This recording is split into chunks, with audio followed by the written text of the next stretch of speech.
হিংসা একটা কবিরা গুনাহ। হিংসা একটা কি কবিরা গুনাহ।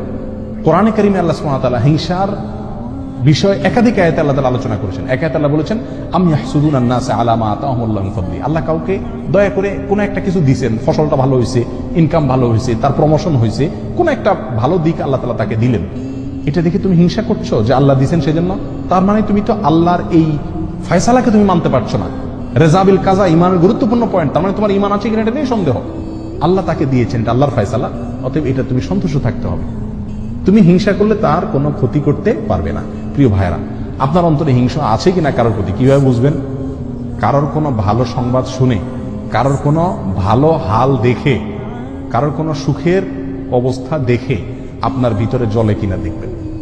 যদি ভিতরে দেখেন যে জ্বলে চিনচিন করে, একজনের খবর শুনছেন যে সে আপনার প্রমোশন হয়ে গেছে, একজনের খবর শুনলেন যে সে মাশাআল্লাহ এত টাকা পেয়ে গেছে, লটারিতে আপনি পাইলেন না সে পাইল, একজনের খবর শুনলেন যে তার ছেলে মাশাআল্লাহ এসএসসিতে গোল্ডেন 5 পেয়ে গেছে, আপনার ছেলে ফেল করছে, তারটা শুনছেন, শোনার পর আপনার অন্তরে সিং করে জ্বলল।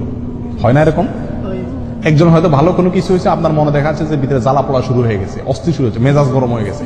কারোর ভালো শুনে, ভালো দেখে যদি আপনার মেজাজ গরম হয়ে যায়, ভিতরে জ্বালা পোড়া হয়, এটার মানে হলো আপনার ভিতরে কি আছে? হিংসার রোগটা আছে। এটা টেস্ট। হিংসা টেস্টের উপায় হলো এটা। প্রিয় ভাইরা, হিংসা থেকে আমরা খুব কম মানুষে কি আছি? মুক্ত আছি। এটা হারাম। আমরা জানিও না যে হিংসা হারাম। প্রিয় ভাই, কারোর প্রতি হিংসা করা যাবে না। কেন করব না? নাম্বার 1, এটা আল্লাহর ফয়সালা, আল্লাহ তাকে কল্যাণ দিয়েছেন। আমি তার প্রতি হিংসা করা মানে আল্লাহর ফয়সালাকে অস্বীকার করা, না মানা, বিদ্রোহ করা, যেটা এক প্রকার কুফরি। অতএব হিংসা করা যাবে না। নাম্বার 2, এটা কবিরা গুনাহ, আমার আমল নষ্ট হয়ে যাবে।